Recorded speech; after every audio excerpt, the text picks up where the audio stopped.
Hello dear student, आज हम पढ़ाई करेंगे फ्रिक्शन के बारे में। ठीक है। फ्रिक्शन क्या होता है? एक ऐसा फोर्स है जो मोशन को अपोज करता है या किसी भी बॉडी की टेंडेंसी ऑफ मोशन को अपोज करता है। कहने का मतलब, अगर एक बॉडी है, ठीक है, ये मान लो एक बॉडी है, ये इधर मूव कर रहा है तो इसके अपोजिट डायरेक्शन में फ्रिक्शन फोर्स लगता है। मोशन के अपोजिट डायरेक्शन में जो फोर्स लगे उसको फ्रिक्शन फोर्स कहते हैं। फ्रिक्शन फोर्स को दो कैटेगरी में डिवाइड किया गया है। एक है ड्राई फ्रिक्शन और दूसरा है वेट फ्रिक्शन। वेट फ्रिक्शन के बारे में हम फ्लूइड मैकेनिक्स में अच्छे से पढ़ेंगे। अभी हम पढ़ेंगे ड्राई फ्रिक्शन के बारे में। Based on opposition it is defined. देखो, ऑपोजिशन की बेसिस से हम फ्रिक्शन को दो कैटेगरी में डिवाइड किए हैं। पहला कैटेगरी ड्राई है, दूसरा है वेट। तो ड्राई फ्रिक्शन क्या होता है? Due to irregularities of surface in contact. जैसे आप इसको समझ सकते हो, यहाँ पर एक ब्लॉक है जिसकी मास m है, ये किसी सरफेस से कांटेक्ट में है, तो इसको मैंने थोड़ा माइक्रोस्कोपिक कांटेक्ट है, इसको मैंने थोड़ा बड़ा जब किया तो आप देखो, ये जो ऊपर वाला पार्ट है, यहाँ पर जो कांटेक्ट है ये रफ मतलब रफ कांटेक्ट होता है, इरेगुलर होता है। हमें लगता है कि दो फ्लैट है, पर ये दोनों फ्लैट नहीं रहते हैं। दोनों का ऐसा देखने से, हमें टच करने से फील आती है कि ये वाली और ये वाली दोनों आपस में कैसे है। हमें ऐसा लगता है कि ये दोनों फ्लैट है, पर ये दोनों फ्लैट नहीं रहते। इनके बीच में भी क्या होता है, क्रेस्ट एंड ट्रफ होता है। तो देखो, इंटरलॉक क्रिएट हो जाता है। ये ऊपर वाला पार्ट बॉडी का बता रहा है और नीचे वाला पार्ट सरफेस का बता रहा है, डेट इज ग्राउंड का। तो मैंने क्या लिखा है, due to roughness and irregularities on surface in contact interlock are develop which opposes the relative motion between the surface. क्योंकि यहाँ पर रफनेस है और इरेगुलरिटीज है सरफेस में। किसके बीच में? ये वाले ऑब्जेक्ट और ये वाले ऑब्जेक्ट के बीच में इरेगुलरिटी है। हमें लग रहा है कि वो फ्लैट है, पर वो फ्लैट नहीं रहता है, कुछ इरेगुलरिटीज रहती है, जिसके कारण यहाँ पर अलग अलग नॉर्मल रिएक्शन क्रिएट होता है। जैसे आप अच्छे से और समझ सकते हो, मैंने इसी को आगे और बड़ा बना दिया। ये जो कॉन्टैक्ट है, यहाँ एक कॉन्टैक्ट है, यहाँ कॉन्टैक्ट है, तो यहाँ आप देखो कितने कॉन्टैक्ट, एक कॉन्टैक्ट यहाँ है, अलग अलग कॉन्टैक्ट है ना। आप यहाँ देख सकते हो, मैं कलर थोड़ा चेंज कर रहा हूँ, ठीक है। देखो, यहाँ पर एक कॉन्टैक्ट है, यहाँ कॉन्टैक्ट है, यहाँ कॉन्टैक्ट है और यहाँ चार कॉन्टैक्ट मैंने लिया। यहाँ पर कॉन्टैक्ट नहीं है, तो जहाँ भी कॉन्टैक्ट होता है वहाँ नॉर्मल रिएक्शन लगता है पेयर में। तो नॉर्मल रिएक्शन कैसे लग रहा है? देखो, इंक्लाइन है, तो इसके दो कंपोनेंट हो गए, एक हॉरिजॉन्टल और एक वर्टिकल। उसी तरह ये भी इंक्लाइन, इसके भी दो कंपोनेंट होंगे, हॉरिजॉन्टल और वर्टिकल। उसी तरह यहाँ भी इंक्लाइन है, ऐसे इंक्लाइन है, तो इसके भी हॉरिजॉन्टल, ये वर्टिकल हो गया और ये हॉरिजॉन्टल हो गया। उसी तरह इस पॉइंट पे नॉर्मल रिएक्शन कैसा है, इस साइड है, इंक्लाइन है, तो ये हो गया उसका वर्टिकल और ये हो गया हॉरिजॉन्टल। नॉर्मल रिएक्शन क्या होता है? अगर बॉडी ऐसे रखा गया है तो नॉर्मल रिएक्शन सीधा होता है एन।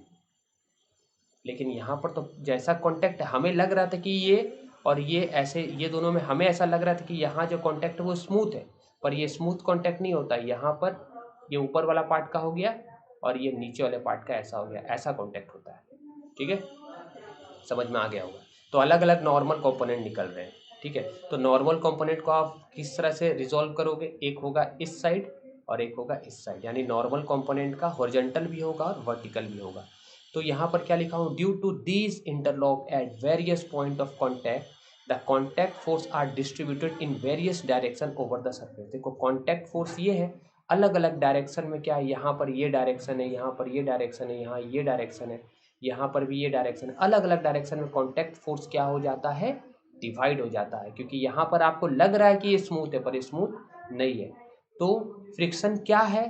देखो, बहुत ही इंपॉर्टेंट चीज़ है friction. Cumulative effect of horizontal component of all contact force between the surface. मतलब हॉरिजॉन्टल कॉन्टैक्ट फोर्स, यहाँ पर हॉरिजॉन्टल कॉन्टैक्ट फोर्स कौन सा होगा? ये जो मान लो अगर थीटा बनाया तो ये वाला पार्ट, ये टर्म क्या होगा, n2 cos थीटा। ये अगर मान लो थीटा 2 बनाया तो ये वाला कंपोनेंट क्या होगा, n3 cos थीटा।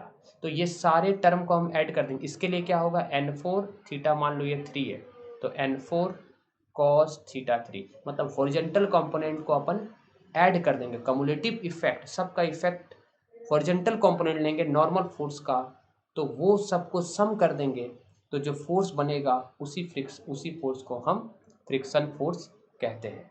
समझे? ये देखो यहाँ नॉर्मल ऐसा है, यहाँ नॉर्मल ऐसा है, यहाँ ऐसा है, यहाँ ऐसा है, तो इसका कंपोनेंट कैसा होगा, इस साइड होगा n3, इस साइड होगा इसका, तो इस साइड होगा, क्योंकि रिजॉल्व करते जिधर थीटा रहता है। सभी के हॉरिजॉन्टल कंपोनेंट को अगर ऐड कर देंगे, मान लो इसका अगर हमको करना है तो ये θ1 अगर हम मान ले तो ये कंपोनेंट क्या कहलाएगा, ये वाला, ये कहलाएगा n1 cos θ1। उसी तरह इसका क्या होगा, मान लो इसको θ5 मान लेते तो n2 इस साइड क्या होगा, n2 cos θ5। ऐसे करके सभी को ऐड कर देंगे। नॉर्मल कंपोनेंट का हॉरिजॉन्टल कंपोनेंट है ना, नॉर्मल ऐसे करके है ना, ऐसे नॉर्मल जा रहा है, तो इसका हॉरिजॉन्टल कंपोनेंट होगा ये वाला n cos θ, और वर्टिकल क्या होगा, ये वाला होगा। तो वर्टिकल को कुछ नहीं करना, हॉरिजॉन्टल कंपोनेंट को सभी कांटेक्ट, क्योंकि अलग अलग कांटेक्ट हो रहा है ना, आप देखो इस इमेज में, आप यहाँ देखो, जैसे यहाँ आप देख सकते हो, यहाँ पर कितने अलग अलग टाइप के कांटेक्ट हो रहे ना। हमें लग रहा है कि ये स्मूथ कांटेक्ट है, पर ये स्मूथ कांटेक्ट नहीं है। अगर आप माइक्रोस्कोपिक लेवल पे देखोगे तो बॉडी रफ होता है, वो जो कांटेक्ट होता है वो कैसा होता है, रफ होता है। ठीक है, समझ गए। तो सभी का यहाँ पर अलग अलग कांटेक्ट आएगा, यहाँ आएगा, जहाँ जहाँ पॉइंट में कांटेक्ट, मान लो यहाँ कांटेक्ट तो यहाँ आएगा, मान लो यहाँ कांटेक्ट तो यहाँ आएगा, तो ये नॉर्मल कंपोनेंट है। ठीक है, तो ऐसा सभी का कम्युलेटिव इफेक्ट, सभी का इफेक्ट हॉरिजॉन्टल कंपोनेंट वाला नॉर्मल फोर्स को ऐड कर देंगे तो हमें जो फोर्स डेवलप होगा, क्योंकि नॉर्मल भी एक तरह का फोर्स है, उस फोर्स को हम कहते हैं फ्रिक्शनल फोर्स।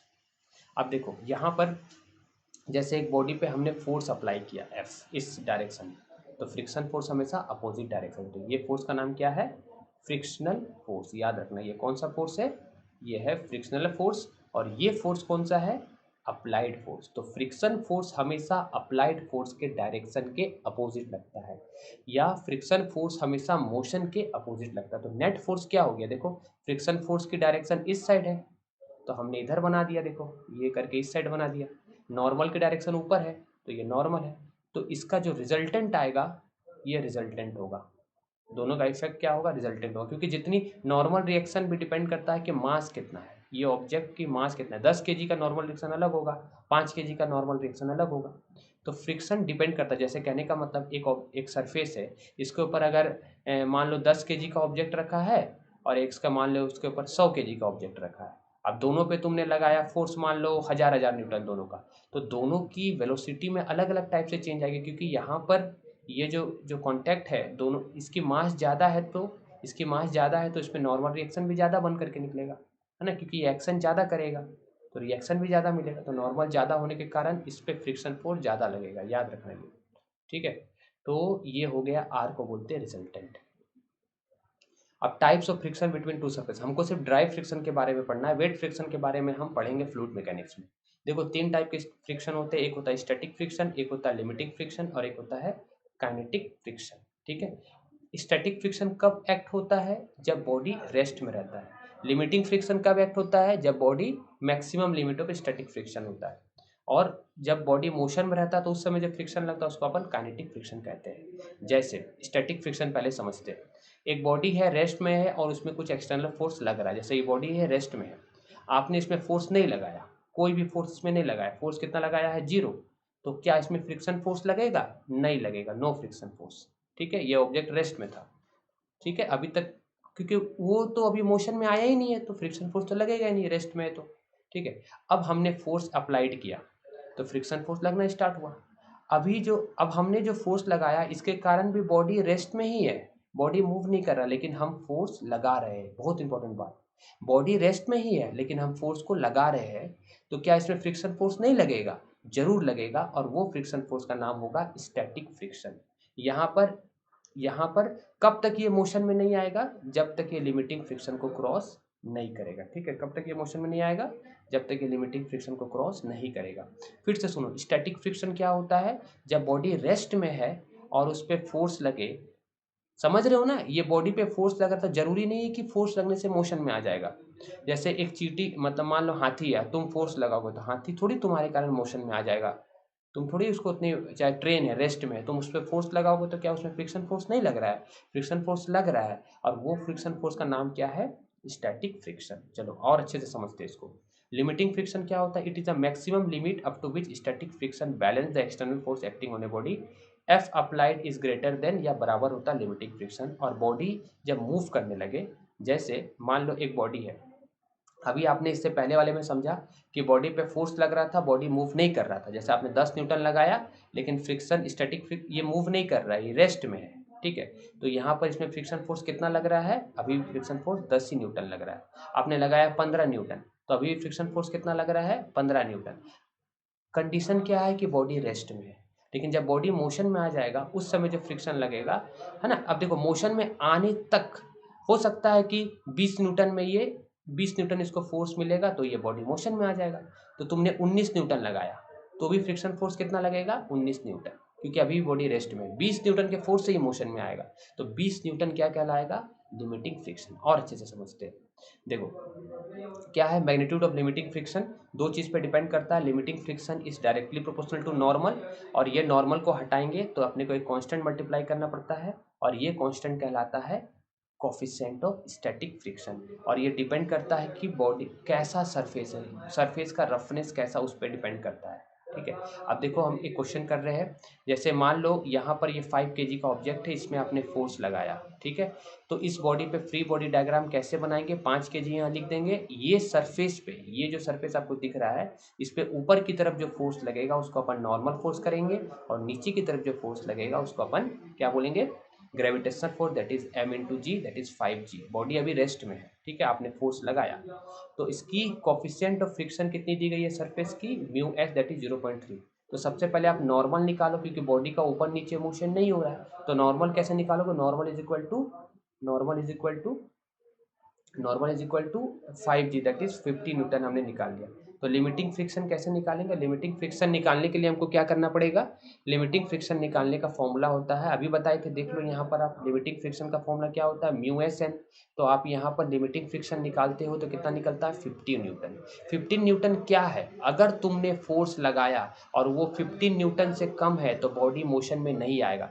कहने का मतलब, जैसे आपने अगर 5 न्यूटन फोर्स लगाया तो इस समय स्टैटिक फ्रिक्शन कितना होगा? 5 न्यूटन, क्योंकि बॉडी रेस्ट में है। सुनो, ध्यान से सुनो, देखो इधर, ये यहाँ पर इसकी लिमिटिंग फ्रिक्शन कैसे निकालते हैं? μsn।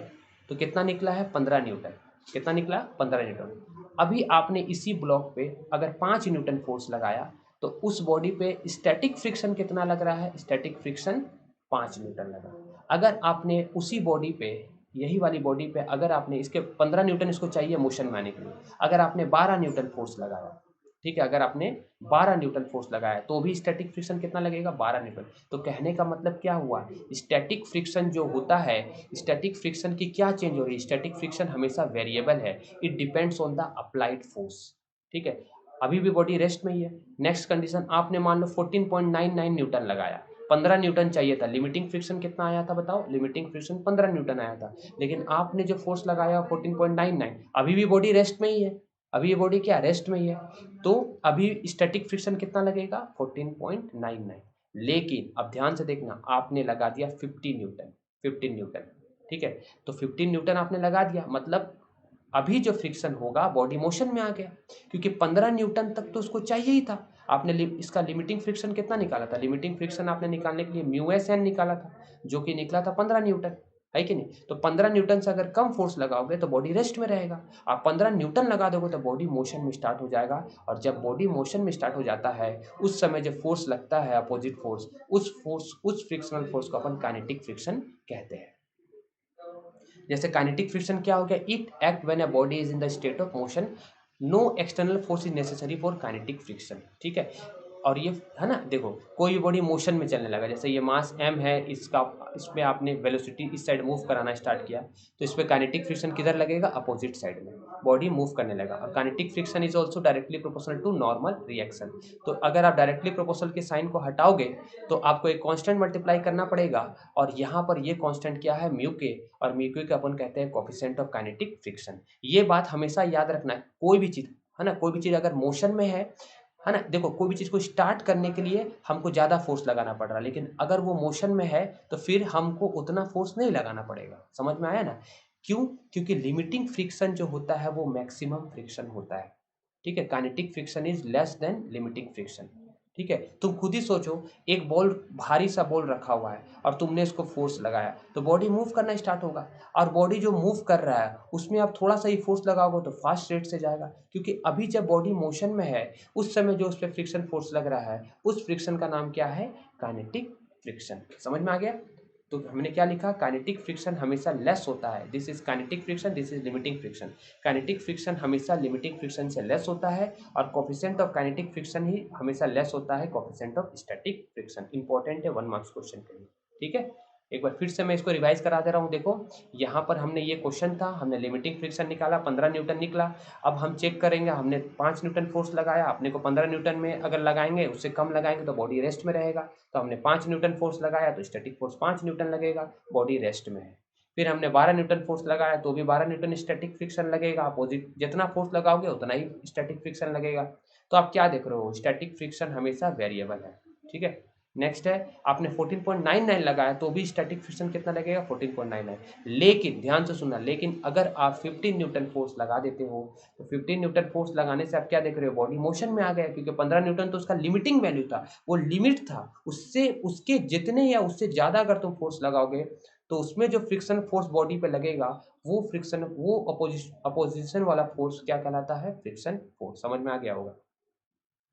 ठीक है, अब यहाँ पर 2 क्वेश्चन अभी हम करेंगे। यहाँ पर 2 मासेस है m1 m2, म्यू के दिया गया, फाइंड टी एंड ए। आप देखो ध्यान से यहाँ पर ये क्वेश्चन को कैसे बनाएंगे। ये बॉडी है, हमेशा इस पे फोर्स कहाँ कहाँ लग रहा है, इस पे एक नीचे की तरफ फोर्स लगेगा जिसको अपन बोलेंगे m1g। इस बॉडी पे, इस ब्लॉक पे ऊपर की तरफ एक रिएक्शन लगेगा जिसको अपन बोलेंगे नॉर्मल। इस ब्लॉक पे इस साइड खींचा जा रहा है, मतलब बाहर की तरफ लगेगा टेंशन। इस ब्लॉक पे m1 पे जब इधर अच्छा, यहाँ पर क्या बोल रहा है देखो, m2 5 kg है। ठीक है, मान लो m2 5 नहीं 15 kg है। ठीक है, मैं कितना लिख रहा हूँ, 15 kg है। ये कितना है, 15 kg। तो इसकी मास ज़्यादा है, इसकी मास कम है, तो ये ऑब्वियस सी बात है, ये नीचे आएगा। तो नीचे आएगा यानी एक्सेलरेशन इधर होगा, इसकी एक्सेलरेशन इधर होगी। ठीक है, बॉडी इस तरह से मूव करेगा। ठीक है ना? अब बताओ, बॉडी इधर से ऐसे मूव कर रहा है तो एक्सेलरेशन का डायरेक्शन ये है, तो बॉडी इस साइड मूव कर रहा है, टुवर्ड राइट मूव कर रहा है, तो फ्रिक्शन फोर्स किधर लगेगा, अपोजिट लगेगा, फ्रिक्शन फोर्स अपोजिट लगेगा। तो अगर आप फ्री बॉडी डायग्राम बनाना चाहो m1 का तो कैसे लिखोगे बताओ, ए की डायरेक्शन इधर हो गई है ना, इस साइड क्या लग रहा है, इस साइड लगेगा फ्रिक्शनल फोर्स, और इस साइड क्या लग रहा है, इस साइड आपका लग रहा है टी। अच्छा, ये दोनों फोर्स तो बैलेंस है क्योंकि मोशन तो ऐसा ऐसा नहीं हो रहा है, तो आप क्या लिख सकते हो, since n is equal to m1g that is balance, है ना। तो आप पहले फ्रिक्शन फोर्स निकालो। फ्रिक्शन फोर्स निकालने का फॉर्मूला क्या होता है ना, फ्रिक्शन फोर्स निकालने का फॉर्मूला होता है, write down, frictional force is equal to mu, क्योंकि यहाँ पर मोशन में है कि नहीं। तो आप कौन सा फ्रिक्शन लोगे, कोफिशिएंट ऑफ काइनेटिक फ्रिक्शन, तो क्या लिखोगे, म्यू के इंटू एन, और एन के जगह में क्या लिख दोगे, m1g। तो एन आप निकाल लो, m1 कितना दिया गया है, m1 दिया गया है 10, और g की वैल्यू कितनी हो गई 10, तो ये कितना निकला 100। तो फ्रिक्शन फोर्स कितना निकला, ये निकला 0.3 यानी 3/10। 0.3 का मतलब 3/10 हो गया। अच्छा, नॉर्मल की जगह में क्या लिखोगे, 10 इंटू 10 दैट इज 100, तो ये कट गया, दैट इज 30। फ्रिक्शन फोर्स कितना लग रहा है, 30 न्यूटन, है ना। तो ये फर्स्ट इक्वेशन क्या निकला बताओ, देखो ए की डायरेक्शन में टी की डायरेक्शन को लिखते हैं, ए की डायरेक्शन में हमको टी की डायरेक्शन लिखनी पड़ती है ना। तो हम नेट फोर्स क्या लिखेंगे इस बॉडी के लिए बताओ, इस बॉडी के लिए नेट फोर्स लिखेंगे, देखो ए की डायरेक्शन और टी की डायरेक्शन सेम है, तो अपन क्या लिखेंगे, T minus frictional force, T minus frictional force is equal to m1 into A. This is equation number 1. T minus frictional force is equal to m1 into 1. अब इस body का m2 का बात करो तो m2 के लिए क्या करेंगे, देखो m2 इस तरह से यहाँ लिख लो m2। अब m2 में आप देखो नीचे की तरफ क्या लग रहा है, m2g, है ना, और ऊपर की तरफ क्या लगेगा इस बॉडी पे, टेंशन। m2 पे क्या लगेगा, ऊपर की तरफ टेंशन। अब देखो एक ही स्ट्रिंग है ना, एक स्ट्रिंग में हमेशा एक ही टेंशन होगी, पूरे वायर में एक ही टेंशन होगा, मतलब यहाँ भी इसके लिए आउटवर्ड टी और इसके लिए भी आउटवर्ड क्या होगा, टी, यहाँ भी टी था। तो आप क्या लिख रहे हो, इसका फ्री बॉडी डायग्राम ऊपर की तरफ लगेगा टी, है ना, सेम वायर में सेम टेंशन होता है, और नीचे की तरफ क्या लगेगा, m2g। अच्छा, what is the direction of acceleration, direction of acceleration is toward downward, that's why you can write here, नीचे में यहाँ क्या लिखोगे, ए। अच्छा, अब बताओ एम, यहाँ पर ए की डायरेक्शन नीचे की तरफ है, तो नेक्स्ट जो इक्वेशन बनेगा वो क्या बनेगा, ये बनेगा m2g minus T is equal to m2 into a. This is the second equation and this is the first equation. Now you can solve. कैसे सॉल्व कर सकते हो, दो इक्वेशन, दो वेरिएबल है, m2 दिया गया है, g की वैल्यू 10 ले लेना, t निकालना है, यहाँ भी m2 दिया गया है ना, आपने पढ़ा था ना 10th में, x + 2y = 3, x + 3y = 4, तो दो इक्वेशन दो वेरिएबल था, आपको सॉल्व करने आता है। यहाँ पर भी वेरिएबल कौन है, t, और कौन वेरिएबल है, a। आप दोनों को सॉल्व करना है, आंसर कमेंट जरूर करना, ठीक है, आप कर सकते हो। अब देखो यहाँ पर इंक्लाइन प्लेन है, यहाँ पर यहाँ से यहाँ तक की लेंथ कितनी दी गई है, ए बी की लेंथ दी गई है 6 मीटर। हमें निकालना है कि कितना टाइम लगेगा ब्लॉक को ए पॉइंट से बी पॉइंट पहुँचने के लिए। तो टाइम का फॉर्मूला, हमको टाइम निकालना है, तो हम डिस्प्लेसमेंट का फॉर्मूला क्या जानते हैं, s = ut + ½ at², है कि नहीं, s = ut + ½ at² जानते हैं। सिंस हमको टाइम निकालना है, यहाँ से यहाँ तक का डिस्प्लेसमेंट कितना दिया गया है, देखो 6 मीटर, यहाँ से यहाँ तक का लेंथ कितना दिया गया है, 6 मीटर दिया गया है, तो अपन यहाँ क्या लिख देंगे 6। अच्छा, इनिशियल वेलोसिटी ए पॉइंट पे इनिशियल वेलोसिटी कितनी थी, 0, तो अपन यहाँ लिख देंगे 0, एनीथिंग मल्टीप्लाई बाई 0 इज 0, सो यहाँ लिख देंगे ½ at²। अपने को टी निकालना है, लेकिन टी निकालने से पहले अपने को ए निकालना पड़ेगा, और ए निकालने के लिए इसका हम बनाएंगे फ्री बॉडी डायग्राम। तो देखो इसको, इस पे फोर्स कैसा लगेगा, नीचे की तरफ जो फोर्स लगता है उसको अपन ग्रेविटेशनल बोलेंगे, यानी नीचे लगेगा mg। अच्छा, इस पॉइंट पे कांटेक्ट है, तो यहाँ पर नॉर्मल क्या लगेगा, नॉर्मल हमेशा सरफेस के परपेंडिकुलर होता है, तो ये हो गया नॉर्मल का डायरेक्शन। इसी को आगे कर दो, ठीक है। अच्छा, यहाँ थीटा है ना, ठीक है, ये अगर थीटा है तो ये कितना होगा बताओ, ये अगर थीटा है, आप देखो डायग्राम में, है ना, आप डायग्राम में देखो, ये अगर थीटा है तो ये कितना होगा 90, ये थीटा, ये 30 + 90 कितना हो गया 120, तो यानी ये एंगल कितना होगा 60, तो बची हुई एंगल कितना हो गया 30। शॉर्टकट तरीका क्या है, ये जितनी एंगल होती है ये भी नॉर्मल और वर्टिकल के बीच का वही एंगल होता है, ठीक है, यहाँ भी 30 ही होगा, ठीक है, ये 30 है तो 30 होगा। अच्छा, अब बताओ, बॉडी नीचे की तरफ जा रहा है, यानी एक्सेलरेशन का डायरेक्शन इस साइड है, तो फ्रिक्शन फोर्स किधर लगेगा, फ्रिक्शन फोर्स इस पॉइंट पे इस साइड लगेगा, समझ गए ना, फ्रिक्शन फोर्स किस साइड लगेगा, ऊपर की तरफ। तो अभी आप अगर फ्री बॉडी डायग्राम बनाना चाहो तो कैसे बनाओगे बताओ, यहाँ m लिख दो, इस साइड लग रहा है क्या। अच्छा, अब इसको रिजॉल्व करेंगे, इस साइड रिजॉल्व करेंगे, तो ये वाला जिधर थीटा रहता है वो कहलाता है mg cos थीटा, और जिधर थीटा नहीं है उस साइड क्या लिखते हैं mg sin थीटा, ठीक है। इसको अच्छे से एक बार बता रहे हैं, देखो अपने पास कुछ इस तरह का ग्राफ था, है ना, ऐसा करके, सॉरी, डायग्राम इस तरह से दिया गया है, हाँ, यहाँ पर मास है, ठीक, तो अपन क्या करेंगे, इसका एक फ्री बॉडी डायग्राम कैसे बनाते हैं, ये m है, क्योंकि नीचे की तरफ गिर रहा है तो इसको a मान लेंगे, है ना, इस साइड नीचे क्या लगेगा, ये अगर 30 डिग्री था, ठीक है, तो अभी हम रेड कलर से करेंगे, देखना, नॉर्मल हमेशा सरफेस के परपेंडिकुलर होता है, so this is the direction of normal.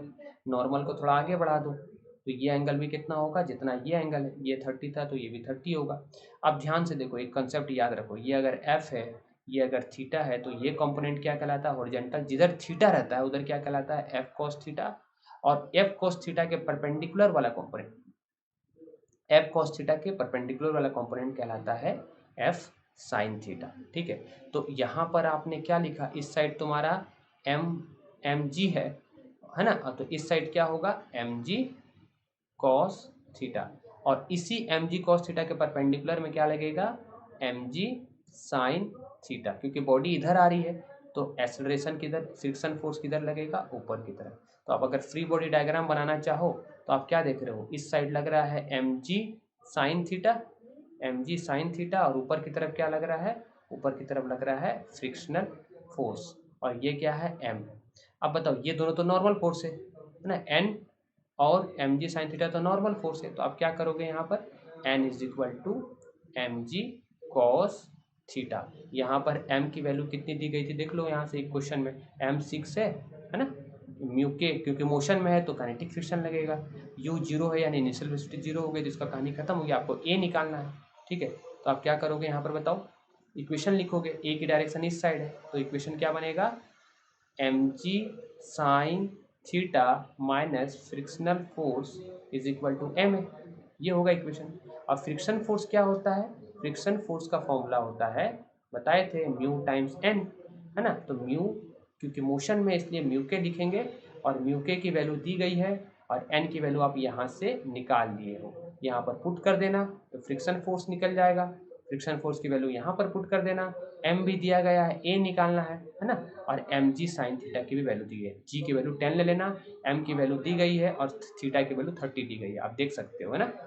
आप देख सकते हो यहाँ पर थीटा की वैल्यू कितनी दी गई है, 30 डिग्री दी गई है, थीटा भी दिया गया है, म्यू के भी दिया गया है और मास भी 6 kg दिया गया है। बस इसमें पुट करना, ये वाली इक्वेशन में पुट करना तुम और कमेंट करना मुझे आंसर। इस फॉर्मूला को सॉल्व करोगे तो इसमें से तुमको ए मिल जाएगा, है ना, इसमें से क्या मिल जाएगा, ए मिल जाएगा। और उस ए को यहाँ पर पुट कर देना, ए को इसमें पुट कर देना तो यहाँ पर डिवाइड हो जाएगा, अब टी की वैल्यू निकल जाएगी। कितना टाइम लगेगा, सेकंड में आंसर आ जाएगा आपका, ठीक है, कितना टाइम लगेगा यहाँ से ए पॉइंट से बी पॉइंट में ऑब्जेक्ट को आने के लिए। और भी पढ़ेंगे, this is the first lecture. अब हम नेक्स्ट लेक्चर में इसके आगे के पार्ट को कंप्लीट करेंगे, ठीक है स्टूडेंट, थैंक यू।